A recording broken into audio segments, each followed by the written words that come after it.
అది మీకు కూడా తెలుసు. వారు మాట్లాడమన్నా సార్, అదర్ దాన్ దట్ అన్న, వారు కాకుండా ఇతరులు వద్దన్నా. Okay, right right. అయితే అధ్యక్ష 3-4 విషయాలు అధ్యక్ష.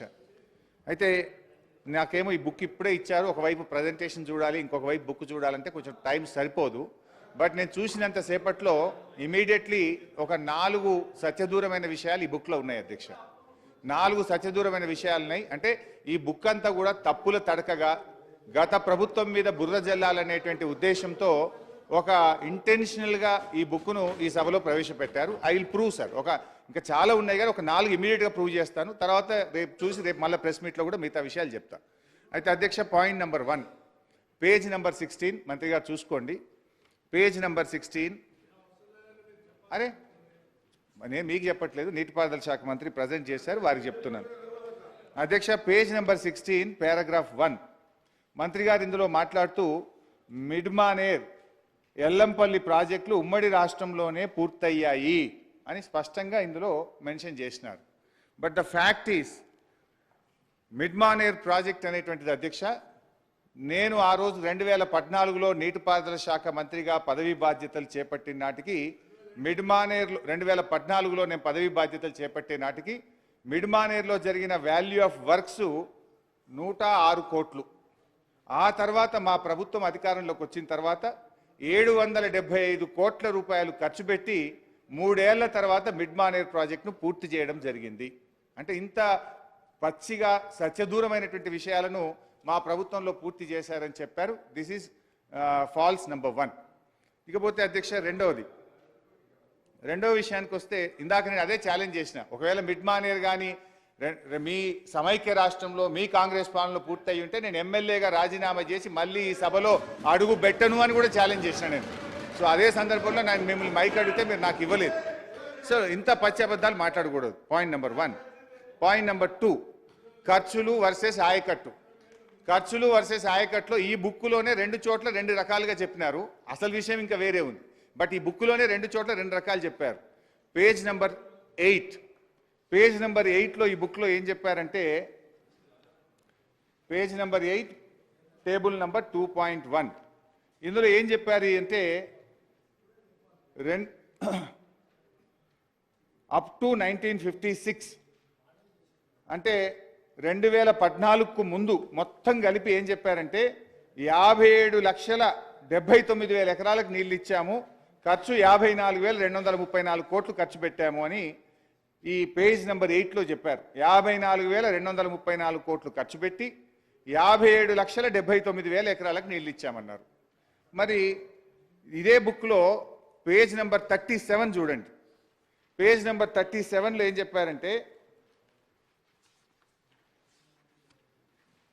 పేజ్ నెంబర్ 37లో 1956-2014 వరకు ఉమ్మడి ఆంధ్రప్రదేశ్లో తెలంగాణ ప్రాంతంలో నీటిపారుదల ప్రాజెక్టులపై 54,234 కోట్లు ఖర్చు పెట్టి 41,76,000 ఎకరాలకు నీరు అందించాం. ఇక్కడనేమో 41 లక్షలు చెప్పారు, ఇక్కడనేమో 57,79,000 ఎకరాలకు నీళ్లు అందించామని ఒక పుస్తకంలో 2 ఫిగర్లు, డిఫరెంట్ ఫిగర్స్ కోట్ చేసినారు.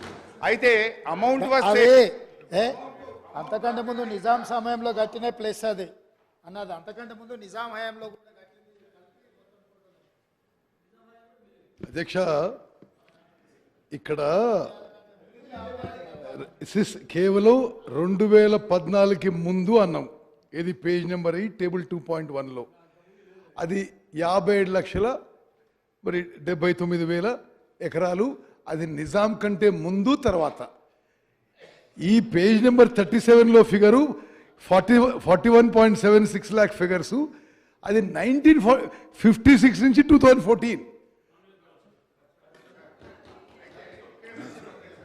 దొరికింది. మాకు మంచిగా దొరికింది ఏంటంటే, అక్కడ ఖర్చు 54,234 కోట్లు పెట్టిండ్రు, ఇక్కడ ఖర్చు 54,234 కోట్లు పెట్టిండ్రు. అంటే నిజాం కంటే ముందు అయిన ఖర్చు కూడా మీరు లెక్క పెట్టిండ్రు ఇలా. అంటే ఖర్చు ఏమో సేమ్ పెట్టిండ్రు, ఆయకట్టు అక్కడో తీరుగా ఇక్కడో తీరుగా చూపించారు. ఇది రెండవ తప్పు అధ్యక్ష. అంటే బేసికల్లీ వీళ్ళు ఏంటంటే, ఇప్పటి ప్రభుత్వం ఏదో బాగా ఖర్చు పెట్టింది, ఆయకట్టు తక్కువ వచ్చిందని లెక్కలలో ఒక తప్పుడుగా ప్రజలకు చూపించేటువంటి ప్రయత్నంలో చేసినటువంటి ఒక కుస్తీ ఇది. ఇకపోతే రెండవ అబద్ధం ఇది. మూడవది వచ్చే అధ్యక్ష, Rayalaseema lift page number 11. Page number 11 Rayalaseema lift గురించి ఇందులో ఏం మాట్లాడారంటే అధ్యక్ష, నేను చదివి వినిపిస్తా. రాయలసీమ లిఫ్ట్ ఇరిగేషన్ ప్రాజెక్టు టెండర్ల ప్రక్రియ పూర్తయ్యే వరకు అప్పటి ప్రభుత్వం కేంద్రానికి ఫిర్యాదు చేయలేదు. ఇంత స్పష్టంగా ఇట్లా చేయకూడదు అధ్యక్ష. ఒక గవర్నమెంట్ ఒక డాక్యుమెంట్ ఒక అసెంబ్లీలో పెట్టేప్పుడు కొంత మొన్న కూడా దీని మీద డిస్కషన్ వారం రోజుల క్రితం అయింది. అన్ని ఆధారాలతో సహా నేను ఈ సభలో మాట్లాడాను. అయినా మళ్ళీ ఇక్కడ అదే రాశారు. ఇక్కడ దీని గురించి అధ్యక్ష, అసలు ఈ లిఫ్ట్ జీవో వచ్చింది 5/5/2020. ఈ జీవో రాకముందే పత్రికల్లో వచ్చిన వార్త ఆధారంగా 29 జనవరి 2020 నాడే మేము కేంద్ర ప్రభుత్వానికి ఫిర్యాదు చేశాం. నంబర్ 1. 5 మే నాడు జీవో వస్తే 12 మే అంటే కరెక్ట్గా వారం లోపలనే 12 మే 2020 నాడు కూడా కేంద్ర ప్రభుత్వానికి కేఆర్ఎంబికి మేము కంప్లైంట్ చేసాం. ఎన్నికై మొదటిసారి ఈ సభలో మాట్లాడే అవకాశం ఇచ్చినందుకు మీకు ప్రత్యేక ధన్యవాదాలు తెలుపుకుంటున్నాను అధ్యక్ష. మెయిన్గా ముందుగా మా నారాయణపేట్ నియోజకవర్గం అంటే ఎప్పుడైనా గుర్తొచ్చేది వెనుకబడ్డ ప్రాంతం, ఎప్పుడు కూడా పట్టించుకోలేదు, నీళ్ళ సమస్య చాలా ఎక్కువగా ఉంటుంది.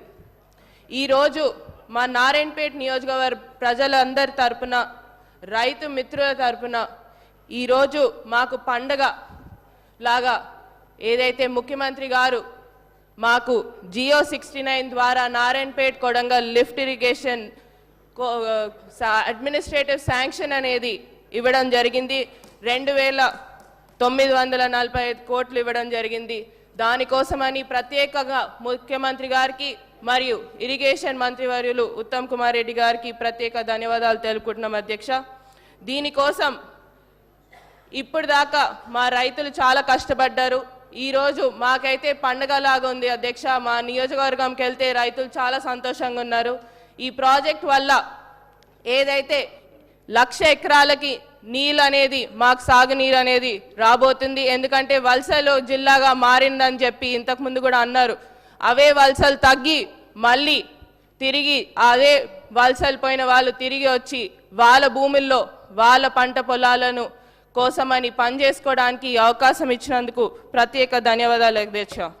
దీంతో పాటు 2 సమస్యలు అధ్యక్ష. మా దాంట్లో ఉన్నది ఏంటంటే మెయిన్గా నారాయణపేట్ అంటే గుర్తొచ్చేది చేనేత రంగం అధ్యక్ష. చేనేత రంగంని కూడా నారాయణపేట్గా మీ ద్వారా ముఖ్యమంత్రి గారిని మరియు టెక్స్టైల్ ఇండస్ట్రీ మంత్రివర్యులు తుమ్మల నాగేశ్వరరావు గారిని నారాయణపేట్ నియోజకవర్గంలో చేనేత కార్మికుల ఉపాధి కోసమని ఒక టెక్స్టైల్ పార్క్ని మంజూరు చేయాలని మా మనవి అధ్యక్ష. దీంతో పాటు చాలా ఉన్నాయి అధ్యక్ష సమస్యలు. ముఖ్యంగా యువకులకు ఉపాధి కల్పించాలని దానికోసమని ప్రత్యేకంగా ఇండస్ట్రియల్ పార్క్ కానివ్వండి, ఫుడ్ ప్రాసెసింగ్ యూనిట్ కానివ్వండి, ఇలాంటి ఏర్పాట్లు చేస్తే మాకు అక్కడ ఉన్న యువకులు అన్ఎంప్లాయ్మెంట్గా చాలామంది ఉన్నారు అధ్యక్ష, వారికి కూడా ఉపాధి అందుతుందని తెలియజేసుకుంటూ, దీంతో పాటు చివరిగా నేను డాక్టర్ కాబట్టి అధ్యక్ష ఒకటే, అక్కడ మాకు స్టాఫ్ అనేది చాలా తక్కువ ఉంది అధ్యక్ష. మాకు ఈ ఏదైతే డిస్ట్రిక్ట్ హాస్పిటల్ కానివ్వండి ఆడ స్టాఫ్ అనేది సరిగ్గా ఉండదు. మా పిహెచ్సిలు సిహెచ్సిలు ప్రతి ఒక్క ప్లేస్లో కూడా స్టాఫ్ చాలా తక్కువ ఉంది అధ్యక్ష. ఆ స్టాఫ్ కోసమని కూడా మా హెల్త్ మినిస్టర్ వర్యులని దామోదర్ రాజనరసింహ గారిని మరొకసారి కోరడం జరుగుతుంది. ఏదైతే స్టాఫ్ అనేది కూడా పెంచాలని కోరుతున్నాం అధ్యక్ష. ఈ అవకాశం ఇచ్చినందుకు ప్రత్యేక ధన్యవాదాలు అధ్యక్ష.